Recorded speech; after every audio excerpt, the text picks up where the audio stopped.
Kana akatambi ka mukozi munnammwe naye wulira okuswala okuswaluka okuswazibwa obuseegu obuli mu bakozi bannammwe buno obuseegu bwe nnyini njagala nammwe akatambi kano mukeewulirire kuwabula ng'ate bw'oba omanyi oli mwana muto akatambi kano kaveeko akatambi kaneno kalimu buli kyabugwenyufu kyonna kye wali owuliddeko anti omwo mwe mulina omwana muwala omukozi ye eyeewaddeyo okubanga akomba akasolo ka mukama we okubanga afuna ssente empitirivu ennyo asobole okuddayo awo ewaka amangu nga tamazeeko contract naye nga mugagga bijodolo anti buli waakomba akasolo ka mukama we aweebwa ssente empitirivu okufaako obufi kino kitegeeza kinze nabagamba okukola ebulaaya kwewaayo kubeera na mutima mugumu kubeera na mutima gutawankawanka igwe n'ogamba anze kye najja okukola kanstikinge ku ekyo ssente ezinaavaamu ze ŋŋenda okugenda nazo ye ffenna twajja n'ebiruubirirwa byakukyusa bulamu naye ne weesanga ng'otendewaliddwa kati ng'ono naye ngenda kubabuuza ekibuuzo nga sinnabateerawo katambi kano gwolowooza omuwala ono kyakola anaamalako nakyo taakisikiremukko obulamu taafe nga tannaba kumaliriza ebyo ebigendererwa bye omuntu omulala agenda kuŋŋamba waliyo n'abatakikola ne bafiirayo era ne babatta bw'aba kikola nga bamuwa ssente agende mu maaso kasita tebamukwatanga nammwe nkimanyi gye muli bangi mugenda kukomentingawo ebyo ebigambo wabula ng'ate njagala tutunule ne ku sayidi endala yenze Sheila Adita nabagamba woba subscribinze ku YouTube channel yaffe eno ebintu nga bwe biti tebigenda kuyitako togenda kubisuwa ogenda kubanga obiraba bigenda kutuukako mu bunambiro igwe ky'olina okukola woba weerabira subscribinga ekigambo subscribe kikyaliwo chance weeri kikwatemu okwatemu kada akali awo waggulu videos zirabe nga bwe tuziteekayo ozliking atera okomentinge mu comments zammwe ffe mwe tujja ekyokuyiga era comments zammwe zituteeka wala nnyo mutusomesa ne mutuwabula teekako notutangazaamu mu ebyo ffe bye tutasobola kulaba ebiri ewala so mutuyambe bw'oba subscribinze kwata ku kadaako kajja kuyambako videos ziremenga kuyitako nga tuzitaddeyo ate era ne comments zo tukyayayaana tuzaagala comments zammwe zituyigiriza ebintu bingi nnyo ate era nga zituwabula kyovulaba tubasaba nnyo ne tubeegayirira nti bambi mu commentinge temukoma ku ekyo ne videos ziweeyo omutima ngamba like naffe tubeere nga tufunamu amaanyi agatwongera okubanga tukola research n'okunoonyereza ku biki bye tugenda obatuusaako mmwe abaagalwa baffe abatwekumirako akatambi ka leero ka mwana muwala mugenda kubanga mumwewulirirako ye agenda confessinga ayagala kubaako kyabagamba mbasaba mumuwulirize katugendeko mu katambi ako ate era tukomewo yannemerako nasooka ne ndowooza oba akageri nammwe mukeewulireko nasooka ne ndowooza oba akageri ke balina ebijiini byabwe ayagala kumpa bijiini naye yandibadde yanvaako dda ndowooza omusajja akyalemeddeko ne ku ssaawa y'akaakano naye bwe wanyumiriza mukwano gwo nti bakikola n'amuwa ssente ate nga embeera eri mu nnyumba muno loozi mpulira ngikooye sigenda kumalako myaka 2 embeera ngikooye ey'omu nnyumba muno nze mbadde nkusaba ompe ku magezi loozi kubanga emyezi 2 egiyise omusajja ono kuba nze ntegeka ekisenge kye baayawukana ne mukazi we era buli omu asula mu kisenge kikye owulira loozi naye omusajja ono emyezi 2 egiyise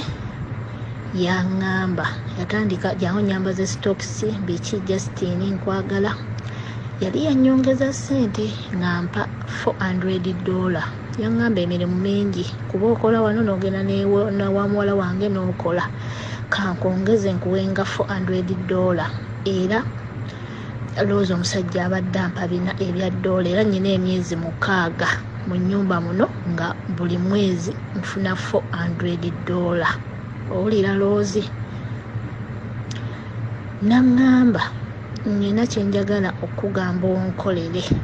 nkongezeeyo ku ssente endala onookisobola ne mugamba kiki ne mugamba naŋŋamba njagala kunkombanga kasolo just kunkombako katono nnyo nkuwe $5 omwezi loozi bwe nadda mu kisenge kyange ne neebaka nendaba embeera omukazi gyampisaamu nendaba nga sigenda kumalako mwaka guno omwaka ogwokubiri nga ndaba sigenda gusobola gumalako neŋŋamba just kukomba kasolo nga namugamba tomalira mu kamwa nti ye twateesa Rose neŋŋuma omutima neŋŋamba kankakombe nenkomba akasolo k'omusajja Rose tetokikola buli lunaku mu mwezi nyinza okikolamu emirundi ng'ena mu mwezi Rose bwe nakikola omusajja nakimunyumira okiwulira kyamunyumira n'atandika okubeera nga ate buli kaseera ayagala kuŋŋamba jangu onkombe akasolo kitegeera nga oluusi aŋŋamba neŋŋaana kati emyezi egiwedde ampadde $5 bya $. Rose ompulira yakutte $1,000 n'alumpa emyezi 2 nenzigatta ku myezi 6 gye nnyina ne giwera emyezi 8 n'endala era nnyinayo $7 emyezi 2 gye yasookanga okumpeera ddala kuba nalinga nkola 305 najja nga nnyongeza Rose emyezi 2 egiyise omusajja ampadde $10 namukomba akasolo omwezi gumu ompulira Rose byenkunnyonnyola sikulimba kuba njagala amagezi okuva gy'oli neŋŋuma neŋŋamba ekibeera kibi kasaabira nga tanneebaseeko kankakombe kubanga olwedde twabikolanga ne bba wange nga mukomba akasolo nga naye ankomba kiki kyenavaako tewali neŋŋamba kansiba omutima Rose omusajja nampa $5 ebya $. Ku ssaawa eno ekizibu kyennyina omusajja nnemeddeko buli be mukomba akasolo ngamba Justine njagala sex Justine sex afuuse sexy Rose ngume neebake n'omusajja ono naye sisobola kwebaka naye ku $5 bya $, kubanga 1,000 yalunyongezaamu lwa mukomba kasolo kati ayagala sexy nkole ntya mpa ku magezi muganda wange mpa ku magezi kuba mpulira njagala kusiba mutima nkikole ssaawa yonna njagala kudda waka naye njagala kusooka kuweza $225,000 era nga bwe nakubuuzizza kuba ezo ssente ze nnina nga bwe nzikugambye nti nnina emyezi 6 $400 nembeera n'emyezi 2 $500 nembeera n'emyezi 2 $700 ku 350 okitegeera Rose mbalira mu ssente ezo mbeera mu ssente mmeka nze kasampe za 25 njagala nziruke mu nnyumba muno mwendi naye nkikole neegatte n'omusajja obudde obubeera mu lumu y'omusajja mbuyina kuba nze nnongoosa nze mufumbira ne koffi kyayo ow'okumakya mpa ku magezi muganda wange mpa ku magezi kubanga ye ennyumba emirimu ginnemeredde nze njagala kuvaawo ne bwe mbeera situusizza gwa 10 naye malako akasolo k'omusajja kanene Rose nsiba omutima neegatte naye era mugambe ssente mmeka kuba ssente zaaziyina musajja mugagga alina ssente empitirivu mugambe ssente mmeka mpa ku magezi muganda wange era bw'oba owulidde meseji eno nkusaba onziremu kuba nkubuulidde buli kimu sirina kyenkukwese tuyita mu mbeera kuba twagala ssente Rose tojja kukyayo kunoonya ssente twava e Uganda nga tuzze kunoonya ssente nsiba omutima kuba yaŋŋamba kondomu nziina Justine naye neŋŋaana Rose neŋŋaana era omusajja talabanga kuweefuse tankwata nga kuwadde ku bbeere mukomba bukombi nemulekaawo nekiyayana nga kimala oluusi nga kimala nekiŋŋamba Justine njagala kumpaako ngenda kusasula ssente endala biki jakwata nako ku $200 nekiŋŋamba nti $200 zizino wano kasatu egatta naawe teziri ku musaala gwo Rose nezigaana paka kati seegattangako na musajja genkubuulira ge mazima naye mpulira nfunye ekirowoozo nti nkikole malako akatambi ako kabadde very clear nnyo saagalayo muntu agamba nti kabaddemu ebirumira kabadde sikawulira kabadde kasaala era omuntu teyayogedde era nabadde sikawulidde munnange akatambi ako kabadde very clear era akatambi ako kamukozi munnaffe yali mu mbeera bwetyo mukama we amusaba okumukomba obusolo teyakomye okwo kati ayagala babeera nga beegatta bwegasi amwongeremu ku ssente ennyingi ennyo ddala wabula omuwala agamba atendewaliddwa ayagala ekintu kino akikole kiveewo naye jjukira gwe wenna awuliriza vidiyo yange eno naddala nga okola mu bano abantu ng'okola mu mayumba gaabwe ne woba tokola mu nnyumba wabula ng'obatuusaako services ng'asobola oku accessinga gyakoma okukusaba omukwano omulundi ogusooka n'otendewalirwa omubiri gwo ne gukkiriza ne gutondewalirwa okuba nti gumukolera ekintu ekyo ogenda kikola buli lunaku tuddemu gy'okoma okukolera omuwarabu ekintu ekyo n'okkiriza okumukombakomba obusolo nga bwe yasoose okugamba n'okikola ogenda kukikola buli lunaku